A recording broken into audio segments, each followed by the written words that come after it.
privilege for me to introduce Dr. David Kennedy. Dr. Kennedy received his dental degree from the University of Missouri at Kansas City in 1971 and his BA in biochemistry and physiology from the University of Kansas in 1967. He retired from his private dental practice and he is still an absolute leader in the field of preventive dentistry. He's an international author and a lecturer. Dr. Kennedy is past president and a master in the International Academy of Oral Medicine and Toxicology. And he chairs the IAOMT Public Relations Committee and Fluoride Committee. I know we are definitely in for a treat. Would you please join me in welcoming Dr. David Kennedy? Thank you, sir. And so for my presentation today, I'm going to, if I can get it to change slides, go through some of the latest information we have about fluoride and its neurotoxic effects, and that this is first actually discovered accidentally in World War II when workers making nuclear bombs were exposed to uranium hexafluoride.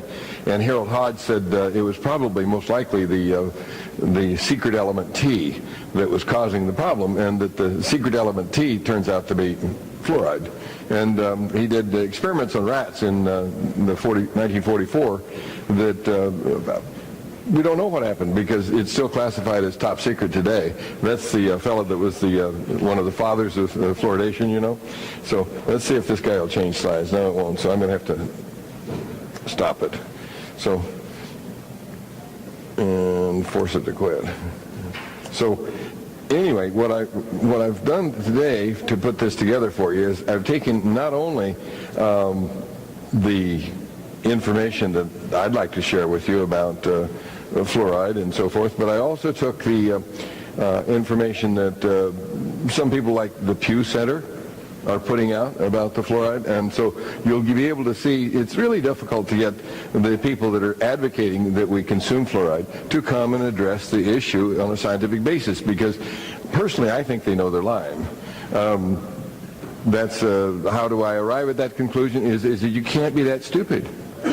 It's like, you know, how could they possibly in their right mind think that you could treat a disease that this product, if it affects it at all, only affects it topically by having somebody swallow something. So I was just at a meeting last week in Phoenix. As many of you know, Paul Conant went over to Phoenix and had a debate with a dentist that was claims to have been responsible for getting Phoenix to fluoridate, and Dr. Farron, and eventually you'll see the Kennedy-Farron debate because, you know, we videotaped it, and so we can break it up into little pieces and little segments, because he makes a lot of really silly things and statements and claims, and it's always fun to have an opportunity to sit down very carefully with the scientific literature and take these claims and statements apart. But just for today, let's talk about the evidence that fluoride impairs, alters, dismembers the brain function. And it's not surprising that it would do this. Oh, by the way, I think I got a disclaimer here. Except for the Academy of General Dentistry, I do not have any financial interest or a product in my talk or any companies that offer grants or monies, and I'd sure like some money for this continuing education program or medical education. And if you know anybody's got any money, I'm for sale. So anyway, fluoride's more toxic than lead, and like lead, it accumulates in and is linked to damage to the brain-mind development in children and adults, because the one example I gave you in the first place was human workers, adult human workers, and now we have studies on children. And it's not surprising that it would do this, because it has a relative toxicity greater than arsenic and greater than lead and a hair less than arsenic. And for some reason I don't have all the little bars in my graph. And I showed this one yesterday, which is Zhao, was a study where they looked at, they call it high fluoride water, that water is actually almost within the Environmental Protection Agency standards for water for, what is it, 1.4 million Americans drink water that's 4 parts per million. There used to be a water, Trinity water, which they called a mineral water that you could buy at the health food store that was 4 parts per million. Welch's white grape juice is 6.8. So these are not exceptionally high, because in the area where the study was done, there is no air pollution. That's one of the things they did, is they know that air pollution and use of charcoal briquettes and so forth contribute to the fluoride exposure. So some of these actually controlled very well for the other exposures to fluoride, and they don't have fluoride in their food because they basically grow it themselves. And so where you have dental fluorosis versus non-fluorosis, you also see a decrement in IQ. But what that means to a society is you lose all your genius. You lose the top of the line. You lose the brilliant people that will invent things like iPhones and Apple IIs and that sort of stuff. From Paul's lecture in Phoenix, he kindly shared with me his new book, The Case Against Fluoride, which I've read in some detail. He's a little soft on them, though. I'd call them bad names. He's the scientist, so he just says they're confused. So the best book on the subject, and we have one of the authors right here in their audience, Dr. Thiessen, in recent years, is the National Research Council's 2006 review of fluoride in the drinking water. So I'll refer to this, and I even stole some of her slides, so you'll get to see what the scientists have to say about this. It's 507 pages, 1,100 references. Its implications have been totally ignored by everybody that's out promoting fluoridation. The National Research Council said it's apparent that fluorides have the ability to interfere with the functions of the brain. I think that was Robert Isaacson said that in the chapter on neurotoxicity. They only had 5 IQ studies to review at the time. Here's a kind of a summary of the studies that they compared 2 villages, which was, the trouble with all these studies is their control is too high. Dr. Thiessen very kindly pointed out that the appropriate level of fluoride in drinking water is 0.00000.00000. And so, obviously, if you got 0.7, which is, that's above my minimum risk level for beer. My minimum risk level for beer is about the same as her risk assessment for sellable water, 0.1. So anyway, they found a drop in IQ points, and they controlled for a number of variables, a drop in IQ related to fluoride levels on the urine level, and that a substantial percentage of children in this country will urinate more fluoride than they found impaired children in China. And so when they say, these studies aren't comparable, well, when you actually have a measure of total dose, if you've got good kidneys, you're going to squirt out about half the fluoride you swallowed. So when you've got kids squirting out more fluoride than the children in China that were impaired, the child that is squirting more fluoride has been consuming more fluoride than the kid in China. So, that's probably explains a lot about our society today, doesn't it? So, have you noticed it lately? We have teachers that can't teach students, and what they do is the teachers blame the students blame the teachers, the government blames the parents, and they're all pointing fingers at each other, and maybe it's the water, do you think? So, and the toothpaste and the fluoride releasing sealants, and here's yet another one showing a shift in the IQ. Basically, all you need to see from that is that there seems to be in all of these studies, estimate that the threshold, this guy had a threshold. Threshold is an old concept in toxicology, and I would suggest that if you look at this, there is no threshold. I think we've come to the point now in toxicology that we think it's linear, as opposed to the old toxicology, like from the 50s and 40s, was if it didn't kill you, you didn't reach the threshold. And so here he's talking about a threshold.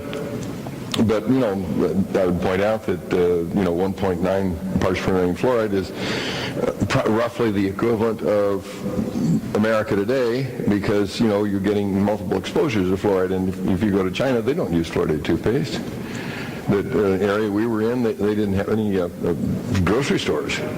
People grow everything themselves, so you're not going to get processed foods. Nothing comes out of a can or a box. So if you want to get fluoride in a grocery store, I had a TV station one time wanted me to go through and help them figure out what things they should buy in the grocery store. And I said, I'm not going to tell you. I said, you go buy anything you want to in the grocery store.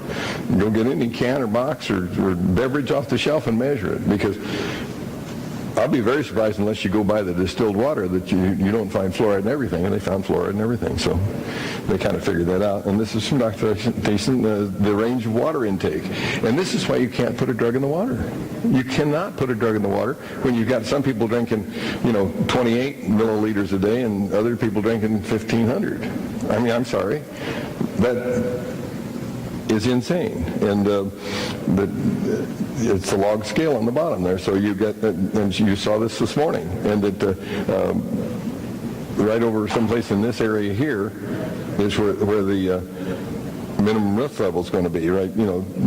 She only has 2 zeros. Well, anyway, 2 or 3 zeros, and we'll have a minimum risk level. And that's why a systemic meta-analysis of 27 studies, and this is the one that just came out from the environmental health perspectives, published. It's published by the National Institute of Environmental Health Science in Washington, D.C.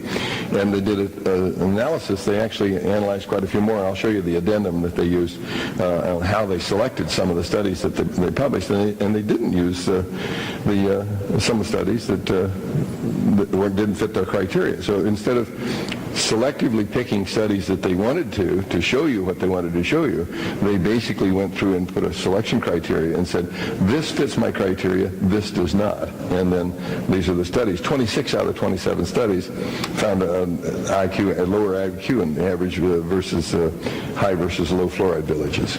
26 out of 27, and 9 of the studies of the high fluoride villages had levels of fluoride less than 3 parts per million. And as we were just talking about, that if you had water was your only source of fluoride, a 3 ppm village would probably be roughly the equivalent of living in St. Paul, Minnesota, because you've got so many different exposure levels. Or, Lord help the child that lives next to the cement factory, because it comes out of everything, a kiln where you're baking bricks, cement factory, refining, gasoline refining. Whenever you crack the gasoline, it comes out of the ground. It's very similar to tar, how you get that to go through your carburetors? Well, they break it down with hydrofluorosilicic acid and break it into multiple little pieces, and that way it'll flow through your carburetor. Well, some of that leaks out of those factories, and so you'll find epidemiologically there's a nice plume of fluoride leaking out of all of these refineries. So we have air pollution. More economic damage is done to this country by air pollution with fluoride than any other single element. So that's to keep that in mind in case you want to raise any cattle that can walk around. So 20 say they have a cattle get a disease, they call it the praying cattle, and that their neck gets so stiff they can't reach the grass, but they still want the grass. So they kind of get down there, and so they bend their forelegs and walk around on their elbows, and so they call them praying cows, so they can continue to eat. They found, health perspectives, they found a lowering IQ of 0.45, 1 standard deviation, about 7 IQ points. That's huge. That's billions of dollars in lost productivity for our country. And they said it was a high research priority. And they also said that fluoride seems to fit with lead, mercury, and the other poisons that cause chemical brain drain. And I like that. I think that's from Dr. Grangine, who's talking about the chemical brain drain, and that's what our country has been suffering from for the last 60 years. The effect of each toxicant may be small, like a trip to the dentist and get 1 mercury filling, but the damage, cumulative damage to a population can be serious because of the generation to generation expression, and it's crucial to us all. And I agree with him. And here's what he means by chemical brain drain. This is just like a theoretical situation where you have an IQ of 100 right there in the middle, and that's kind of like That's what the 100 IQ is based on, is normal. Well, that was the old normal.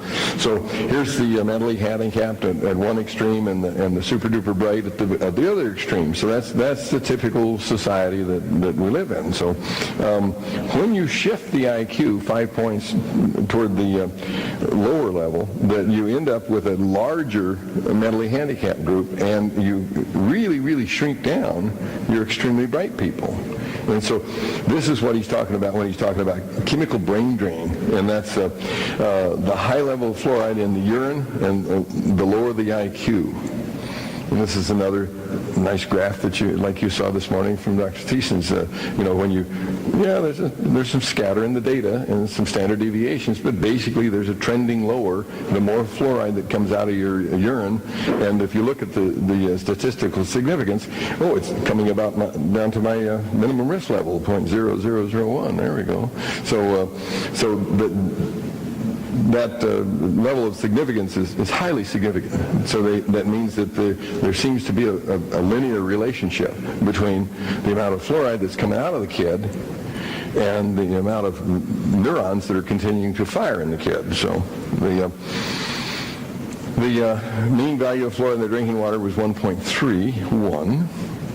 With a range of that, the conclusion is that overall our study suggests that low levels of fluoride exposure in drinking water had a negative effect on the children's intelligence. And that's why I was saying earlier, I don't really think there is a threshold. I would really like to see kids that were raised with no fluoride and see if they could, invent a new cell phone, because this one's really pretty good, and I like geniuses. So the 11 of the studies cited by Choi reported fluoride levels in the children's urine, and the levels averaged less than 3 parts per million.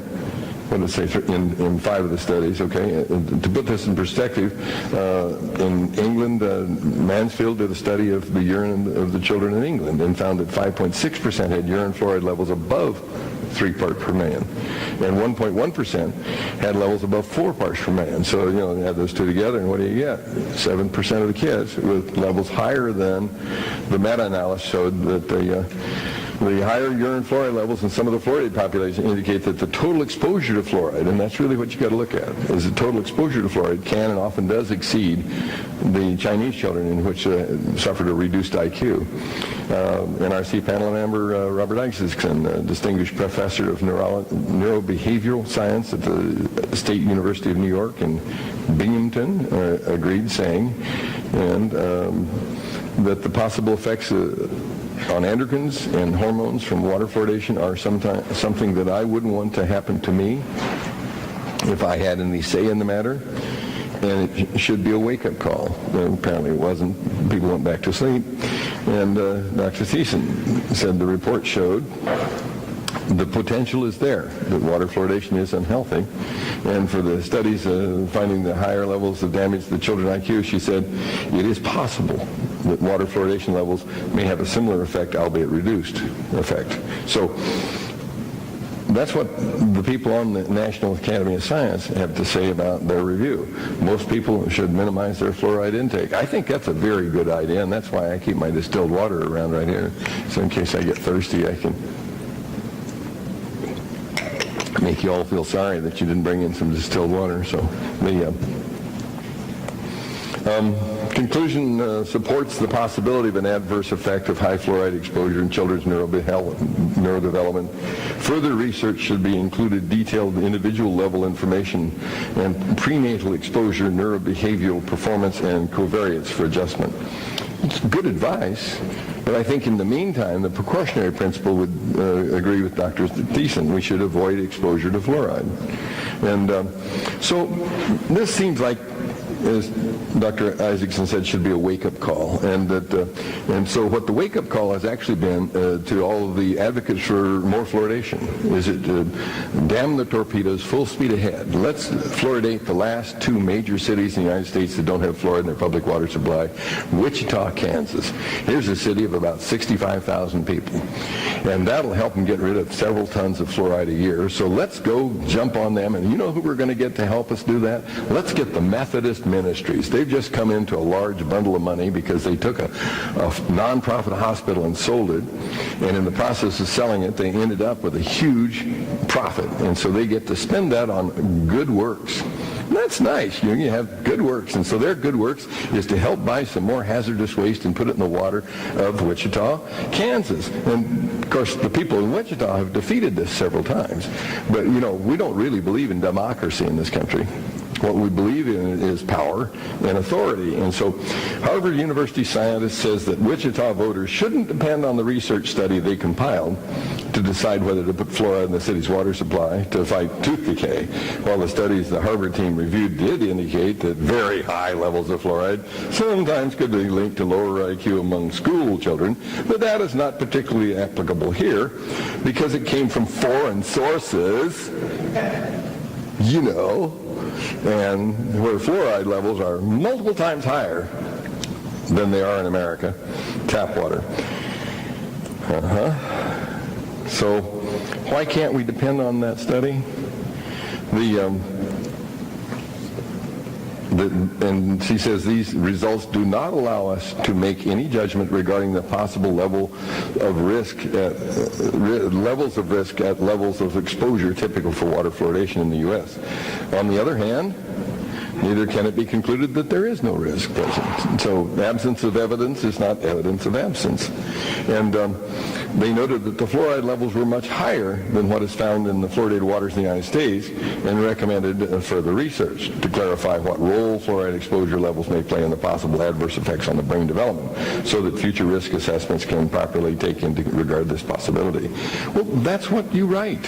You don't say, oh, I found lower IQ, therefore it's the fluoride. You get the fluoride promoters saying, well, we started putting fluoride in the water 50 years ago and tooth decay's gone down for the last 50 years, therefore it's the fluoride. No, we put fluoride in the water 50 years ago and the buildings have gotten a lot taller and the cars smaller, so it makes tall buildings and small cars. A doesn't follow B.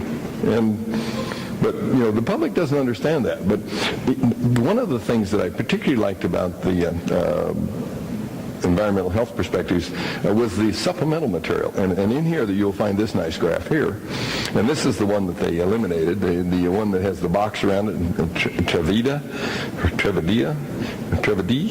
something like that. Anyway, if you look at it, it doesn't seem to fit with the rest of the mold, and the standard deviation was too narrow, and yada, yada, yada. So they said, well, this is kind of an outlier, so we leave that one out. But if you look at everything else, if 0 is the, no change, that what you find is that this dotted line right here is the change. And that doesn't look like a lot, does it? Well, that's what they're talking about. They're talking about 0.5 standard deviation. And what that is a huge difference. Now, who's saying that that's not a huge difference? Here's the Pew Center on the states. The Pew Charitable Trust is out widely promoting water fluoridation. They're using charitable funds to go out and advocate, like entire states, such as Arkansas, put their money on the Health of the Children's campaign, cost-effective policies. And so the way this is sold is it's a fake preventive dentistry program that allows charitable trusts to go out and give money for a very cost-effective policy because the dentist promised them it's going to save 60% on tooth decay. Articles of Environmental Health Perspective does not raise valid concerns about water fluoridation in the U.S. So they took the statement that further research is needed and we can't eliminate the possibility, and now they're turning that around into a positive statement saying it does not raise valid concerns about water fluoridation. It reviewed IQ studies in scores of children living in areas of China, Mongolia, Iran, where the water supplies have unusually high levels of natural fluoride. And in many of the cases, the high fluoride areas were significantly higher than the levels used to fluoridate water supplies in the U.S. In fact, the high fluoride areas in these foreign countries reach levels as high as 11.5, which is more than 10 times higher than the optimum level. And that's a mandatory word, by the way, if you want to get something published in the Journal of the American Dental Association. When you come around the level of fluoride in the water, you have to call it optimum. And this article offers a meta-analysis, and its credibility hinges on whether good quality studies were reviewed. And yet the article co-authors admit that each of the studies reviewed had deficiencies, in some cases rather serious, which limit the conclusions that can be drawn. I've never seen a study that didn't have some limitations, ever. So the fact that they have some limitations and there is scientific uncertainty of every issue in the world becomes a press release from the Pew Center, because what they're doing has no uncertainty. They are bound and determined to increase the childhood exposure to fluoride. That's their purpose. There's no uncertainty in that. And there is uncertainty on whether that's a benefit to the child. But you wouldn't know it from what they're saying here, would you? Although the studies compared high and low fluoride areas, the authors acknowledged the actual exposure of the individual children are not known, when in fact some of them were. What was it, 9 of them had the actual urine levels? The studies found very little difference in IQ between the children in the high and low fluoride groups. 7 IQ points is very little to these guys. Maybe they've already had some fluoride. In addition, the authors acknowledge that the average standard mean difference, 0.45, is maybe within the measurement error of the IQ testing. Well, the IQ difference was not 0.45. That was the standards of the means. The IQ was 7. So what we get are the advocates taking something that is well done, peer-reviewed, published, and distorting it to mislead government officials, community servants, charitable organizations, service organizations, and including the Dental Association members. 7 studies found reduced IQ among children drinking water with fluoride levels between 2.1 and 4, levels that 1.4 million Americans drink every day. So it is relevant to the United States, isn't it? But that's just the level they drink. That's not including all the other things like your time-release fluoride fillings, your time-release sealants that you're putting on the teeth, the 50,000 parts per million fluoride varnishes. You think that fluoride varnish is going to stay on the tooth? No, I think it's going to go down the hatch. That's what it's designed to do. And it's going to dose the cheek, and it's going to dose the tongue, and it's going to dose the throat. 4 studies found the effects at levels between 1.8 and 2.0, levels that were over 200,000 Americans drink every day. One study, sponsored by UNICEF, found a reduced IQ at 0.88. That's lower than St. Paul's water, and a level within the optimal range of fluoride that is added to the drinking water of over 200 million Americans. So I think it's very much applicable to what we're doing in America, and that if you want to sacrifice your children's IQ, I say go ahead, give them some fluoride. Then you have to live with them later when you get funny in the head. And far from being irrelevant to the U.S., 200 million Americans are exposed to these levels. So here's the deal. This is why it's called the protected pollutant, because everything else that has any level of toxicity in the world, like arsenic and lead and cadmium and chromium and mercury, and even selenium, which is, essential. You've got to have selenium, but they're still regulated down in parts per billion. And the alleged optimum level of fluoride is set there at 1 part per million, although the new optimum level has been reduced ever so slightly, and although it's going in the right direction. And then the MCLG, the level of fluoride that the EPA says you can consume for a lifetime without any adverse health effects whatsoever, is 4 parts per million. And so I think there's something out of whack here. Do you see the problem? What you get with fluoride in the water is you get a linear relationship between the amount of dental fluorosis in society and the amount of fluoride in the drinking water. But note that clear over on the left, with less than 0.3 parts per million fluoride, you still got 14% of the kids have dental fluorosis. And let me point out, this is using Dean's phony dental fluorosis classification. Dean basically said if it's just one tooth, we'll throw that data out. We don't believe that children can get just one tooth with dental fluorosis. because it's a systemic body-wide poisoning, so how could it possibly just affect one tooth, was the logic behind that. However, the one tooth damage goes up linearly also, so you might want to question why they threw that out. And then they said, okay, well, the classification is if it's 25% of the tooth, we'll call that very mild. But it's not just of one tooth, it has to be of two teeth. It has to be 25%. The second most severely damaged tooth is the one that they use. So if you have a tooth that has the corners crumbling off and it's all mottled and it's got holes all over it, and the second most severely damaged tooth is only 25%, then that's very mild. And so using this classification, they managed to adjust the toxicity of fluoride and dental fluorosis in the minds of the parents, in the minds of the people that have that injury, rather than dealing honestly with the fact that what it indicates is that you poisoned the cells that were making that tooth. You've got to be a dentist to believe you can poison the cells that are making that tooth, and that's the only organ that got poisoned. The next thing that you know from this is that the higher the fluoride in the water, the more dental fluorosis you see. So what you see is that dental fluorosis is a good barometric for measuring infant exposure. And I sometimes run across adults that think, oh, I've caught dental fluorosis. And I have to explain to them, and some of them don't listen very well, but I say, it's actually a developmental anomaly, and you actually have to have it happen while you're a child, while the tooth is under the gum, rather than after it comes out. No, I caught it last week. And so they obviously have had too much fluoride, otherwise they'd listen to me better. And why are we doing a program that is utterly useless? And Dr. Thiessen did a very good job of showing that there's very little evidence that the amount of fluoride in the water has anything at all to do with the amount of tooth decay in the children. But here's a study that was done by a physician in Puerto Rico, where babies go to bed often with a tablespoon of sugar in their milk bottle. And the Puerto Rican mothers think that babies like to have sweet milk when they go to bed. And that rots their little teeth right out of their head. And so Dr. Lopez got kind of tired of seeing this, and so she took 100 babies that were, and the article says they were engaged in high-risk behavior, but I've never seen a one-year-old baby engage in too much high-risk behavior.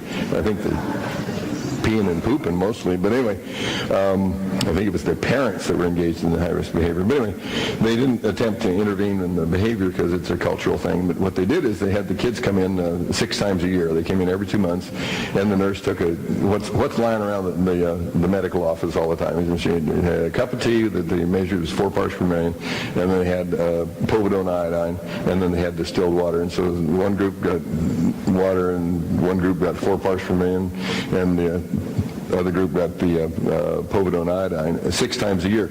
I think some people are telling people to brush twice a day or something, but no, this was 6 times a year, and it caused a huge difference in the anticipated tooth decay. So, if we would share this information with the public, that maybe we would have, as our other lecture this morning, less iodine deficiency in the children, and less tooth decay as well, because something happened when they dabbed those teeth 6 times with a little dab of iodine. Was it because it enhanced the thyroid function of the babies? Or is it because the iodine itself killed the germs that were going to rot the little baby's teeth? I don't know. But you saw this. Here's the problem, is that you can't put fluoride in the water because the person that has to go back to work, the mother gave birth. Now they've got a baby, so they give the baby to grandma. Grandma can't nurse that kid, so she's going to make up formula with the tap water because that's the cheapest kind of formula, and mom goes back to work. So that means that this spike over here, clear over on this side over here, this spike up here, is the baby that's a bottle-fed baby getting tap water in the formula. And that's at the water that's at the Milwaukee level. That's not the 4 parts per million. It's legal to have water sold as perfectly safe for everybody for a lifetime. So clearly there's no drug on the planet that you can give somebody a huge overdose like that and not expect something to happen. This is what happens if you breastfeed the baby. they get minimal exposure to fluoride. And then if you bottle feed them, they get a huge exposure. And there are all kinds of studies showing that bottle-fed babies have lower IQ, they have more illnesses, they do less well in school. And so, you can't prove that caused this. But on the other hand, it certainly would be implicated. And so flying is very dangerous, so I do it a lot. And we flew here, as a matter of fact, and I was very pleased to see when I looked out this morning that I'll have some nice clouds to fly through when we leave, because it's always nice to test my instrument flying skills and when I get a chance to address a group like this. Do you think that the people advocating that we increase the exposure of the children to fluoride are accurately representing what the science that you've heard this afternoon? Or is there some disinformation program going on? Yes. The question that always comes up is, why are they doing that? And if you can figure that out, you let me know, because I can't figure that out. In the very back. Is there any benefit to the topical fluoride applications? Is there any efficacious net? I get that question all the time, and the trouble is that, you can show that it does kind of slightly reduce tooth decay. On the other hand, I can show you that it dramatically increases blood level of fluoride. So if you do a study where you're looking through a straw over here and you say, oh, okay, the buildings are getting taller, and you forget to notice that at the same time you've given this child a bolus dose of fluoride that is going to deposit in their bones or their brain for the rest of their life, or until it's excreted, nobody's even considered that. If Phyllis Mullinex took the blood level of fluoride that children experience in a dental chair receiving an optimally applied topical fluoride treatment. This is one where you have trays to contain the fluoride up against the tooth with a saliva ejector and an adult supervising the child to make sure that the child does not swallow any of the fluoride. What happens is the blood level of fluoride goes up, even under those conditions, because the mouth is very good at absorbing stuff. She used that level of blood fluoride in her rats. She took pregnant dams and injected them with enough fluoride to bring their blood level of fluoride up to the level that the children experienced while receiving a topical fluoride treatment, and produced permanently brain-damaged, hyperactive rat pups. So if you have a pregnant woman in the chair, we can show that the kid is more likely than not going to come out with some neurological changes. And so I'd like to see the informed consent on that. And is my time up? I think my time's about up. But the thing, how many? 8. The thing I'd like to see on the is the informed consent. The informed consent is rock solid in medicine and dentistry today. So the informed consent should go something like this. Dear Mrs. Jones, I see that you've got a bun in the oven. Congratulations to you and your husband. It's really wonderful that you're bringing a new life into the planet, because we know we're really short of sharp, wonderful people. And because, during pregnancy, the gums get inflamed, and sometimes, you get more mouth problems, I recommend that we do a topical fluoride treatment. I'm going to use a lethal dose of fluoride, but I'm going to instruct you not to swallow. And so please listen carefully. If you swallow, it could be very bad. But I am going to give you a saliva ejector, and the stuff is going to be flavored beautifully, because, the poison is a deadly poison, but it has no flavor. And so we put in some nice cherry flavor. Is that your favorite flavor? Or would you like mint? So we're going to put a nice flavor in there to make sure that you absolutely don't swallow this. And that your blood level of fluoride will go up quite a bit while this happens, and that is linked in rats, who are very resistant to fluoride, by the way, to a lower personality changes in the offspring of rats. It cause them to be hyperactive, actually, run around biting the cages and the other rats and so forth. I certainly hope your child doesn't do that, but I certainly accept no responsibility in that, because I'm giving you informed consent. And so I'm going to charge you $25 for this treatment, because I need the money and the boat payment's due. So if you would just kindly have a seat in this chair, and we'll go ahead and apply this deadly poison. Sign here. You would find it very difficult, I think, to get too many people in that chair. But that's an honest, informed consent. Grifter. Yes. Our last fight in Austin, before the Dr. David worked on, the guy looked me in the eye and said, "This is about fluoride in drinking water." I go, "But that's what the title of the thing says." He goes, "No,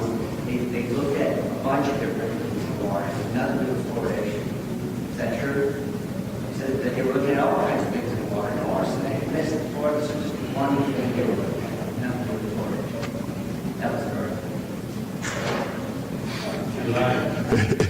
Oh, shit. Well, you know, so that comes back to the question I need somebody to answer for me. Are they really that stupid, or are they trying to deceive us? Please. Is there a United States research facility working on meta-analysis of the IQ so that use that argument? That was Harvard. I know, but when Q said it's from foreign sources, Oh, we don't have any IQ studies from the United States that I'm aware of.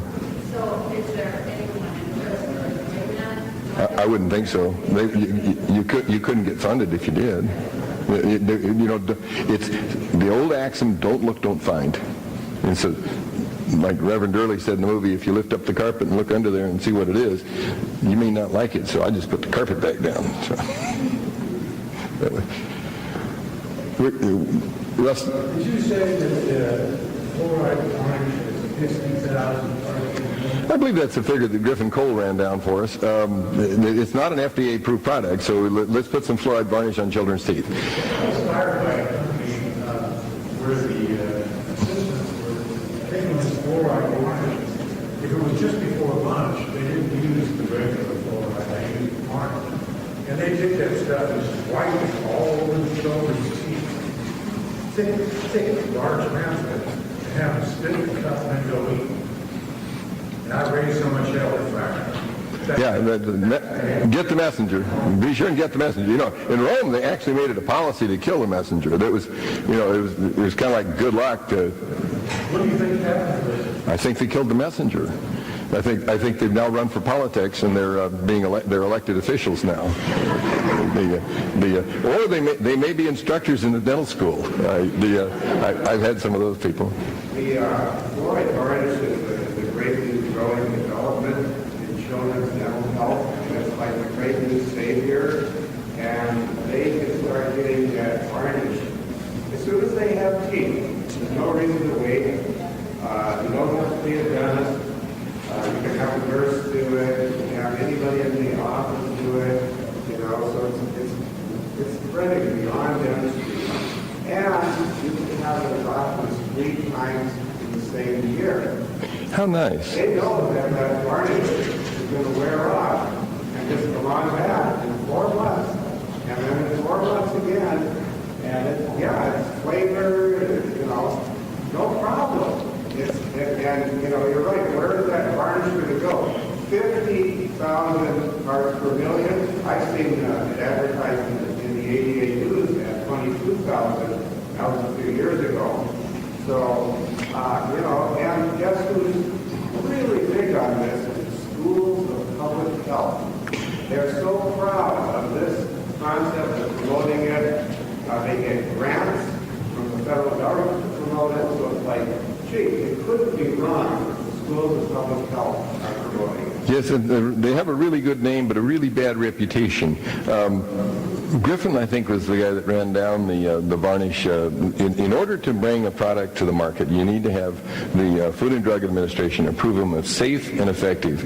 And that what Griffin ran down was the fact that the product that they brought to the market was copolide. It's it's a plant resin that you use to paint the bottom of your amalgams with, so that the tooth didn't turn blue. And then somebody came up with this great idea of adulterating it with some deadly poison. But they didn't go back and resubmit that to the FDA for another new drug application for an adulterated product. So what it is an FDA-approved product, copolide, that's been adulterated with the deadly poison. I think there's a very easy lawsuit to make them stop doing that. There were 3 told me was that they did not make it to wipe on teeth as a fluoride treatment. They made it to be used as a base in teeth repair or very small areas of dental care. Nevertheless, they would have to get the 50,000 or 22,000 parts per million fluoride approved because it makes the product adulterated. If the original product was approved as copolite, which comes out of a tree and doesn't presumably have any fluoride in it, and they go and take a very toxic element and add it to it. If I did a 50,000 parts per million arsenic varnish, you would think I was an idiot.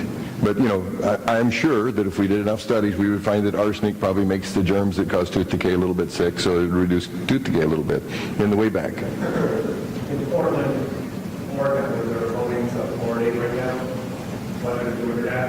Remember from the New York Times last week where, I don't know if it's anecdotal or there was a study saying the kids in Portland who are not fluoridated are having more caries. That's a claim, and the New York Times has always supported fluoridation, but they do not have a scientific study to do that. What they always do, they do what are called oral health surveys, where we had one in California. The guy got paid $1 million to do this oral health survey where he compared the children in Los Angeles to the children in San Francisco. But the children in Los Angeles were immigrants and welfare recipients. The children in San Francisco were Montessori school, high-end children, and that half the children in the San Francisco cohort had sealants on their teeth. 0.6% of the children in the Los Angeles cohort had sealants on their teeth. This was never published. This was never peer-reviewed, because nobody would publish a study where you're comparing a dog to an elephant. It's not a reasonable comparison. And they said there was a slight difference in tooth decay in Los Angeles, and said, oh, it must be because Los Angeles doesn't have fluoride in the water because the citizens voted it out in 1975. So in 1995, they said, well, we were probably wrong in the city council. And the city council of Portland voted to put it in the water, although the citizens of Portland have repeatedly said no. So this is what happens, is they don't believe in democracy. They believe in a totalitarian state where they can dictate that you will swallow their hazardous waste. And I'm done with my talk, and I'm going to let Jeff Green come over and talk about his favorite hazardous waste. Thank you very much.